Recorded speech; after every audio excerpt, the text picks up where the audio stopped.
kenapa saya lalu memilih untuk juga melayani public sector, karena saya percaya bahwa memberikan dampak atau manfaat positif itu penting ya.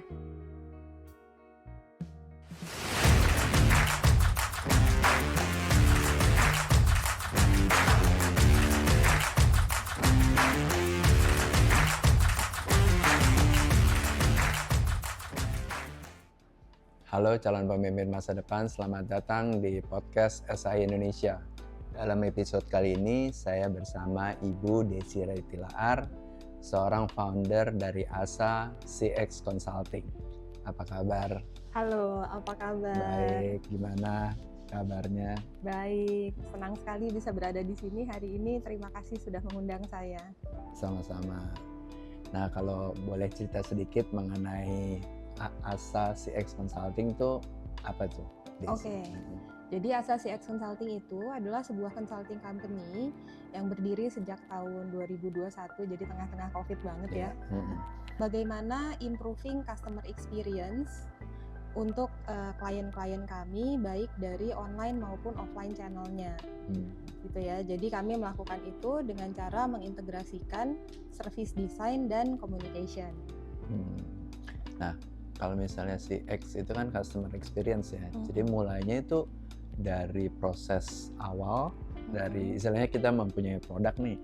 Apakah memang customer experience itu mulai dari kita proses produksi sampai dipakai sama end user? Oke. Jadi saat tadi saya bilang yang kami lakukan adalah membantu mengoptimalkan customer experience itu, artinya kami melihat customer experience itu bukan hanya dari interaksi antara customer dengan produk atau dengan touch point-nya, akan tetapi juga lebih dari itu kami melihat keseluruhan proses yang bisa membantu customer experience itu lebih seamless, lebih enjoyable gitu ya. Jadi artinya itu adalah kita melihat mulai dari awareness level sampai ke loyalty gitu ya. Jadi dari awal bagaimana kita bisa menarik perhatian potential customer sampai dia consider mau menggunakan atau membeli produk dan layanan yang diberikan sebuah company, lalu dia akhirnya convert gitu ya menjadi customer, sampai akhirnya dia beli lagi gitu ya, retention sampai loyalty ya. Gitu. Kalau customer experience sama customer journey itu ada perbedaan atau sama sih? Oke. Jadi customer journey itu kan seperti yang tadi saya bilang ya, mulai dari awareness sampai convert sampai jadi loyal customer. Nah, akan tetapi kalau CX itu juga melihat keseluruhan proses yang mendukung supaya customer journey itu bisa seamless. Jadi artinya kita juga melihat background proses seperti SOP, SDM, data, sarana prasarana yang si company itu punya untuk mendukung keberhasilan keseluruhan journey tadi. Oke, gitu. Jadi customer experience itu part dari customer journey ya jadinya ya, kurang lebih kayak gitu ya. Ya, customer journey part of customer experience. Customer journey itu part dari customer experience. Oke. Jadi memang ya mulai tadi ya, mulai mungkin dari sesuatu yang kita nggak pernah lihat ya, misalnya dari proses produksinya, proses pengembangan produknya, proses dari mungkin bahkan dari orang yang ngerjain segala. Betul. Itu kita harus melihat ya. Betul. Customer experience itu. Proses distribusinya juga gitu ya, dan seterusnya. Nah, kalau misalnya customer experience itu kita aplikasikan di dalam dunia sales, itu seberapa besar sih pengaruhnya? Karena kan biasanya yang saya lihat nih, yang penting jualan, yang penting dapat cuan nih perusahaan, tetapi mereka lupa nih ada satu part yang kita harus tingkatkan, which is itu experience si customer-nya, bagaimana mereka merasakan produk itu bisa dipakai, bisa memiliki added value bagi mereka, itu seperti apa tuh? Oke, jadi customer experience gini, kualitas dari pengalaman customer Mm-mm. tentunya sangat mempengaruhi sales funnel ya. Ya. Mm-mm. Gitu. Jadi tadi seperti Pak Sam bilang ya pokoknya kita jual-jual aja yang penting cuan gitu kan ya. Akan tetapi mungkin nanti along the way para pebisnis mungkin akan melihat kenapa ya sales saya turun misalnya gitu. Atau kenapa ya tiba-tiba kok yang tadinya conversion rate-nya tinggi tiba-tiba agak menurun nih, apakah ada kompetitor atau ada hal lain gitu ya. Jadi hal-hal itu kan harus diinvestigate ya kenapanya gitu. Dan kemungkinan besar yang terjadi adalah customer menemukan pengalaman yang kurang menyenangkan mungkin, atau mungkin di awal komunikasinya kurang tepat sehingga tidak bisa menjaring potensial customer yang diinginkan mungkin. Itu semua kan part of customer experience yang kalau kita optimalkan mudah-mudahan bisa membantu sales funnel tadi ya, sampai orang mau beli lalu beli lagi gitu kan, sampai merekomendasikan gitu. Oke. Nah memang terkadang memang ada satu proses yang dilupakan ya oleh pebisnis ya. Yang penting mereka pikir produknya udah pasti bisa terjual, harga murah, tetapi dia lupa bagaimana bisa produk itu bisa menjadi istilahnya atau customer itu bisa menjadi loyal, bahkan menjadi referensi ke klien-klien lain ya produk itu ya. Oke, itu yang perlunya kita kembangkan customer experience tadi. Kak Desi tadi kan udah sempat bicara mengenai pentingnya customer experience yang bisa meningkatkan loyalitas konsumen terhadap suatu produk. Nah, kalau misalnya kita linkkan dengan PT SAI Indonesia sebagai perusahaan distributor, bagaimana kita nih sebagai perusahaan distributor juga bisa menerapkan customer experience terhadap toko atau terhadap outlet-outlet yang kita cover saat ini. Oke, iya. Jadi memang customer experience ini menariknya adalah it covers a lot of areas ya. Gitu. Jadi yang seperti tadi saya jelaskan, CX itu adalah integrasi antara komunikasi atau marketing communication dan service design atau desain layanan. Saat kita melihat the entire customer journey, itu kan mulai dari awareness sampai convert sampai loyal. Di dalam perjalanan customer journey itu kan melalui berbagai touch point ya customernya ya. Ada yang di toko misalnya, ada yang mungkin belinya online gitu ya. Terutama saat kita bicara retail ya. Retail itu kan sangat bergantung pada distribusi. Gitu ya, apakah itu distribusinya dari gudang ke toko atau dari gudang langsung ke alamat si customernya kalau dia belanja online gitu. Nah,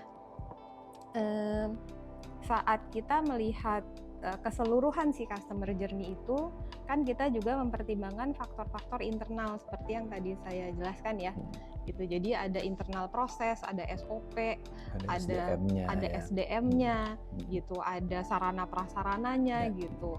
Mungkin gudangnya udah pakai AI gitu ya. Terus mungkin saat mengirim juga supaya nggak ada yang tercecer atau salah kirim gitu ya. Atau memastikan bahwa barangnya in stock. Itu kan semua hal-hal yang sangat mempengaruhi pengalaman customer.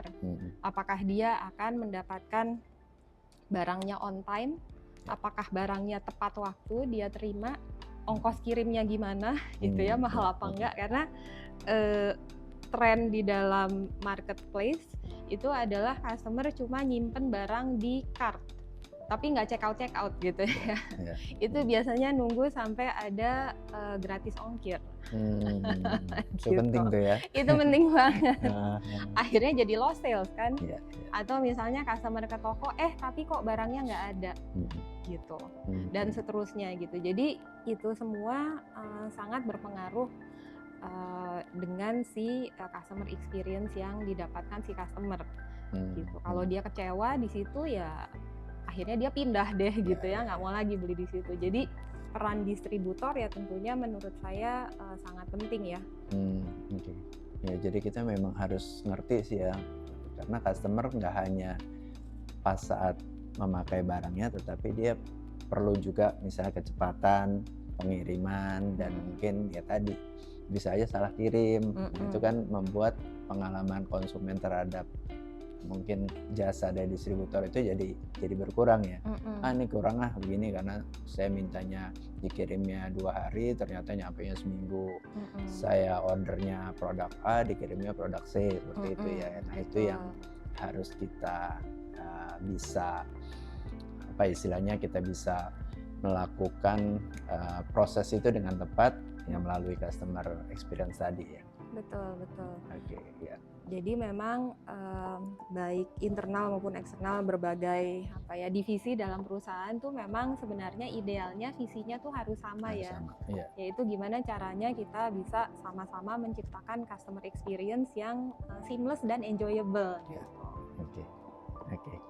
Pernah nggak sih ada research bahwa customer experience kalau kita melakukan customer experience dengan benar, prosesnya dengan benar, apakah memang bisa meningkatkan loyalitas konsumer terhadap produk itu atau terhadap barang tersebut? Ya, jadi ini menarik ya. Yang saya perhatikan dari sejak COVID, digital transformation menjadi semakin cepat ya, karena dipaksa oleh keadaan gitu ya. Orang-orang yang tadinya cuma jualan offline, terpaksa semuanya harus jualan online juga. Gitu. Nah, karena perpindahan dan perkembangan teknologi seperti itu, customer tiba-tiba menjadi punya sangat banyak pilihan, gitu ya, punya sangat banyak pilihan, sehingga akhirnya banyak riset-riset yang dilakukan. Maaf saya lupa sources-sourcesnya, nanti bisa saya lihat. Akan tetapi satu riset yang saya ingat itu menemukan bahwa lebih dari 35% customer itu langsung akan left the brand that they love setelah satu pengalaman mengecewakan. Satu aja. Dia bisa langsung nggak mau beli lagi. Dan dia langsung akan pindah ke kompetitor lain. Karena kan banyak option di luar sana. Gitu ya. Apalagi dengan digital yang membuka akses tersebut. Gitu. Jadi pentingnya customer experience gitu ya. Jangan sampai ya 35% cukup besar ya, cukup besar ya. Jangan sampai kita kehilangan 35% customer kita yang padahal mereka bisa menjadi potensi loyal customer-nya kita ya. Okay. Menarik kalau 35% sih cukup tinggi juga cukup saya. Tinggi, betul. Iya. Nah, Desi selain kesibukan bisnis usaha, saya juga lihat Kak Desi juga ada kegiatan sosial nih, bekerja sama dengan beberapa instansi pemerintah ya. Apa nih yang mendasari melakukan kegiatan sosial seperti ini?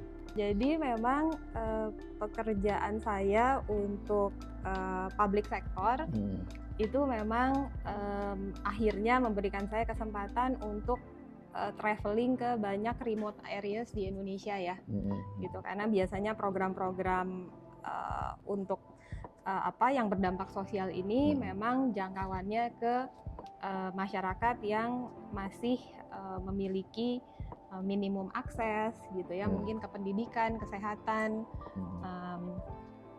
perlindungan anak, perempuan. Jakarta itu sebenarnya special ya, tidak seperti daerah-daerah lain di Indonesia gitu, di mana banyak sekali basic needs yang masih belum rata gitu. Nah, dengan pengalaman dengan bekerja sama dengan tadi instansi pemerintah atau public sector, apa yang ingin disampaikan Kak Desi untuk generasi Z nih, Gen Z, bahwa mereka tuh juga ya saya nggak tahu, mungkin mereka sudah mulai aware juga dengan dengan penduduk sekitar atau mungkin dari pengalaman Kak Desi, apakah mereka juga sudah mulai ingin memberikan dampak sosial atau dampak positif kepada lingkungan yang mungkin kurang seberuntung seperti kayak di Jakarta atau mungkin di daerah-daerah kota besar yang lainnya. Kalau kita melihat Gen Z sih, sebenarnya Gen Z ini adalah generasi yang kesadaran sosialnya sudah lebih tinggi ya. Gitu. Jadi ini adalah generasi yang lebih peduli soal lingkungan, lebih peduli soal kesehatan mental misalnya dan Hmm. seterusnya. Jadi kalau menurut saya sih Gen Z ini dia juga punya banyak akses dan kapabilitas untuk memberikan dampak dan manfaat untuk social issues yang mereka peduli. Karena kan ini adalah generasi yang sangat digital native ya, gitu, sangat digital native. Justru mereka nggak cuek ya terhadap lingkungan sosial, tapi mereka justru lebih aware ya. Lebih aware gitu, karena kan akses informasi juga lebih luas ya. Lebih luas, jadi mereka lebih aware, mereka punya access dan abilities to do something about it. Jadi kalau menurut saya sih gini, when we talk about social impact, nggak harus selalu membayangkan we do something big gitu ya, baru it matters, enggak gitu. Jadi kalau bisa berbuat hal sekecil apapun gitu ya untuk membantu memberikan impact ke sekelilingnya aja dulu, itu udah sesuatu yang baik sih. Oke, terima kasih sharingnya. Sama-sama.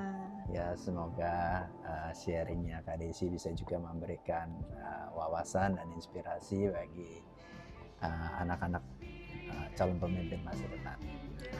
Terima kasih. Kak Desi, ada kenangan sedikit. Terima kasih banyak. Sama-sama, terima kasih juga atas waktunya. Terima kasih. Demikian podcast SI Indonesia bersama Kak Desi Tilaar, founder dari ASA CX Consulting. Semoga podcast kali ini juga bisa memberikan inspirasi dan wawasan bagi calon pemimpin masa depan. Sampai jumpa pada podcast SI Indonesia selanjutnya. Salam calon pemimpin.